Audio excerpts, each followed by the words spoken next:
This is Real Estate Rookie episode number 84.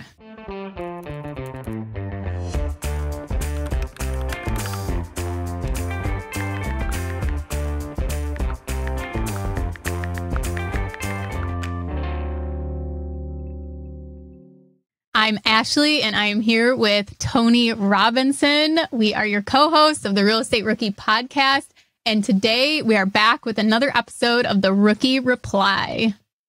So, Tony, what is going on today? Yeah, life is good today. I can't complain. You know what? Actually, I haven't told you this yet, but I got recognized in person for the first time by a Bigger Pockets audience member. I was at my brother-in-law's restaurant. Oh, you can say fan. It's okay. I was at my brother-in-law's restaurant. He owns a restaurant here in SoCal, and someone comes up to me and they're like, "Hey, are you Tony Robinson?" I'm like, I am Tony Robinson. How did you know that? And then he said, "Oh, I listened to the podcast." So, are you sure they didn't say, "Oh, are you Tony Robbins?" He was like, "Aren't you Ashley's co-host?" Like, I can't really remember what your name was, but I'm like, oh, that's exciting. That's so cool. I bet it was really nice to talk real estate a little bit with just them. For a little bit. Yeah. So yeah. It was cool. So let's get into our rookie reply today. Today we're going to be talking about inherited tenants and what it is like when you purchase a property and there's tenants already in place. So today's Facebook question, we pulled it from the Real Estate Rookie Facebook group. So if you are not a member, make sure you search Real Estate Rookie on Facebook and join our group. We are continuously growing every day. Tony, what are we, around like 30,000 members? Yeah, we're a little over 30,000, I think now. So it's creeping up every day. And what's more important, guys, is that it's a very active group as well. Like, Ash and I talk about this. Like, sometimes we try and go into the group to add value, but so many people have already commented on posts that there's not even a whole lot for us to say that hasn't already been said. So super engaged in an active group for sure. Okay, so today's question is, when you purchase a property with a tenant already in the middle of their lease, can you increase their rent or do you have to wait until their lease is up? So that's pretty straightforward answer. It depends on the lease. Is it a month-to-month lease or a 1-year lease or a 2-year lease? So if their lease is not up yet, you have to wait until their lease is up. If they're on a month-to-month lease, you can give them notice that you're going to increase their rent, or you can give them notice that when their lease is up, you are going to increase it. If, say, they have 6 months left on the lease. And look at your state laws, because some states like New York State, they have different requirements as of the time period for you to give notice that you're not going to renew a lease or that you are going to increase the rent. So I believe I don't know exactly, but it's something like if the person has lived there for less than a year, it's 30 days notice. If they lived there for 2 years, it's, 60-day notice. Any longer than that, you have to give maybe 90 days notice. So make sure you know your state laws and regulations too, when you are giving notice that you're going to increase the rent. Tony, what do you have to add?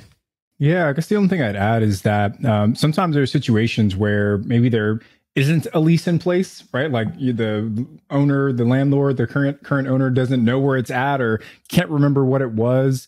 And I haven't purchased a property where I've inherited a tenant, but in talking with some of my other investing friends, one of the things they use, it's called an Estoppel agreement. And basically you just get the current party, so the owner, the landlord, and the current tenant to sign this estoppel agreement saying, "Hey, here's what we believe the current terms of the lease to be." That way, when you step into it as the owner, you're not kind of surprised by, "Oh, the owner told me that this was what was happening," but the tenant thinks that this is what's happening, and then you're kind of stuck in between a rock and a hard place. So an estoppel agreement is a way to kind of get past that ambiguity.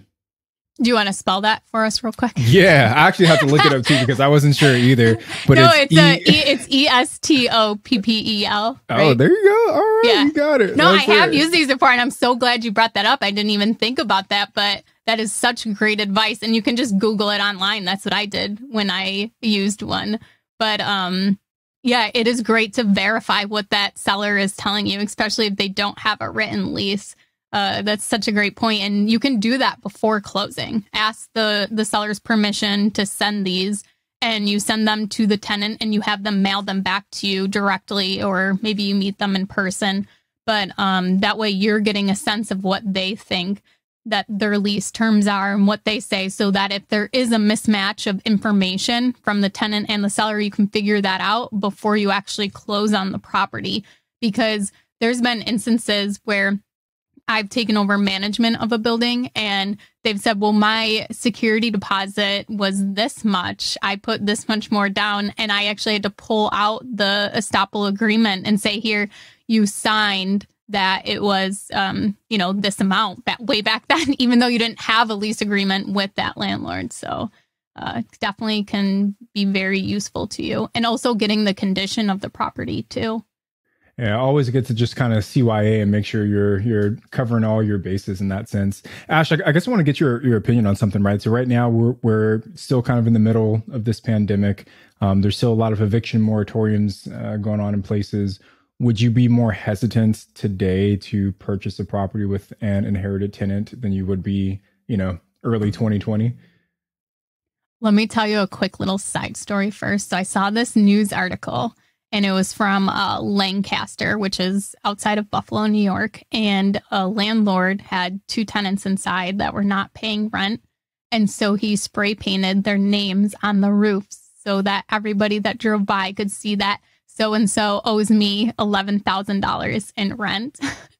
And it made the news, and, it's a big controversy. Like, was this right for him to do or not to do? But yeah, that's our property management company had sent an email to the owner recently saying, like, this is going to be really detrimental to a lot of landlords not getting rent and not being able to evict. So for me personally, if I was buying a property with inherited tenants, I would do the Estoppel agreement, and I would ask the seller, what's rent at. And that's something to put on the Estoppel agreement too. When's the last time you paid? And you can also ask for bank statements to verify that the tenants actually did pay. So if they were paying tenants, I would purchase the property. If they were not paying tenants, I would look at, am I getting a deep discount? And can I offer them cash for keys, give them $1,000, rent them, pay for them to, get a U-Haul and help them move somewhere else. So that would be my take on it. But I definitely wouldn't stop buying or stop looking at properties just because there was inherited tenants in there. We're looking at a property in Joshua Tree right now, off of like some direct to seller marketing that we've been doing. And the owner lives somewhere on the East Coast. And he's like, hey, you guys can have the property for almost whatever price you can figure out if you can get these squatters out of the property. He was like, I don't really know how long they've been there. Like, he's got no grasp of what's actually happening there. So we're gonna see if we can, like you said, maybe offer him some cash for keys to get out, and then we will get the property at a pretty steep discount because he just kind of wants it off of his hands. So you have to keep us all updated on this and how this pans out for you. Yeah, we're also a little nervous to go to the property because he doesn't even really know who these people are. Like, are they going to try and run us off when we get there? Oh, so yeah. We'll see. Huh. Well, be careful. Yeah. If you guys see me posting on my Instagram story, running out of breath in the desert hills of Joshua Tree, you'll know why. Doing your last testimonial on an Instagram Live. My name is Tony Robinson. It is May 25th at 4 p.m. I'm being chased through Joshua Tree. Okay, well, we've gotten way off track for today's Rookie Reply, but we hope we give you guys a little bit of tips, tricks, and advice for dealing with an inherited tenant, but do not be scared of an inherited tenant. If you're going in and you're looking at properties before you're purchasing, you can see if they're taking care of the property. You can talk to the neighbors to see if they are a problem tenant, if issues do come up, if the cops do come there. So there's definitely ways to do your due diligence, because buying a property with tenants in place can be really nice because you're getting that cash flow right away and you don't have to place a tenant in there. Hey, anything else, Tony? No, I think you hit it all, Ash. I feel like we gave you a lot of good stuff today. Thank you guys for listening to today's Rookie Reply. I am Ashley at Wealth from Rentals, and he's Tony at Tony J. Robinson. And even though he was just spotted recently, he did have another huge compliment here. Was David Green, host of the Bigger Pockets Real Estate Podcast, complimented him on his smooth my voice. Smooth DJ radio. Hey, ladies and gentlemen. Which I would 100% agree. So, well, thank you guys. And we will be back on Wednesday with another episode.